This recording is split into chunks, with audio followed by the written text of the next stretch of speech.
ブラジルに負けたのに、順位は上がるんだね。大会全体で見た評価は別なのよ。そこが面白いところね。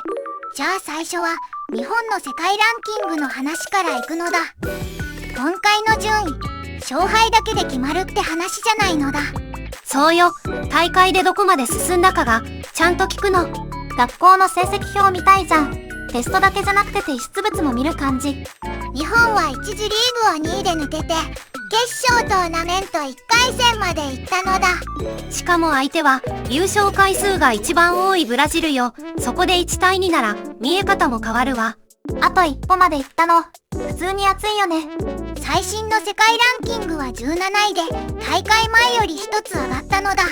上昇、ライズって言葉がぴったりね。順位表の階段を一段登った感じだわ。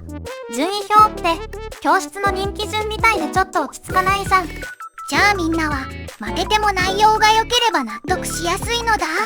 私は納得するわ。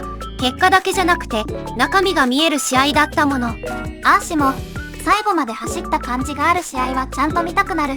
それにノルウェーも12上げて19位まで来たのだ。ワールドカップの勢いってすごいのだ。順位が動くとその大会で誰が目立ったかも見えてくるのよね。次の試合があったらまた数字が揺れそうじゃん。そういう変化があるから順位表ってつい見ちゃうのだ。次は元の東大がどんな風に戻ったかの話なのだ。地震で傷んだ場所がやっと見られるようになったのね。海の端っこにあるあの東大、ずっと気になってたじゃん。六甲崎東大は140年以上前に日本人の技術者が指導して建てた国内初の本格的な洋式東大なのだ。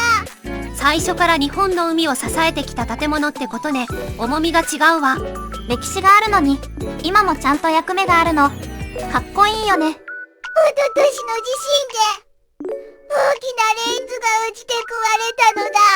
そのレンズってフレネルレンズっていうのよ。何枚も組み合わせて遠くまで光を届けやすくするやつね。ただの大きいガラスじゃないんだ。役目がかなり大きいじゃん。前は海の向こう33キロ先まで光が届いていたそうなのだ。そんなに遠くまで見えたなら船にはかなり頼もしい存在だったでしょうね。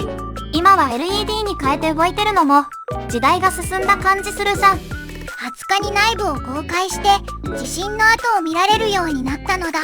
壊れたレンズは記憶を残すために活用することも考えているのよ。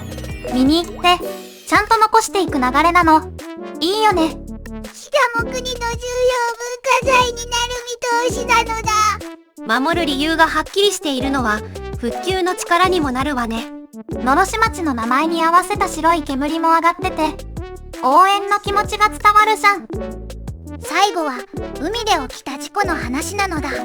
赤穂の海岸で水上バイクと人がぶつかったのね。海の遊びって楽しいけど場所が近いと一気に危ないじゃん。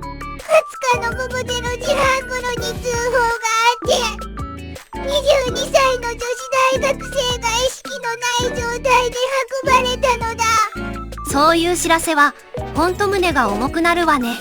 無事を祈るしかない感じだよね。一緒にいたのは5人のグループで運転していたのは男子大学生と見られるのだ。今は海上保安部がどんな状況だったのか調べているところよ。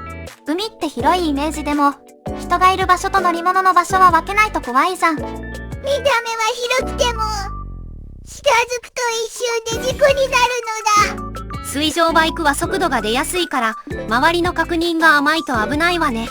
海に行く時もルール表示とか係の案内をちゃんと見るのが大事だよね。みんなも海で遊ぶ時は人のいる場所と乗り物の動きに気をつけてほしいのだ。当たり前に見えることほど事故を防ぐには大事なのよ。ほんと、それだけで守れる場面って多いじゃん。さっきの日本代表よ。実はユニフォームの色にちょっと面白い話があるのよ。色の話なのだ。順位の話から急に変わったのだ。日本代表の青は海と空の青を表すとされているわ。今のイメージ結構前から根付いてるの。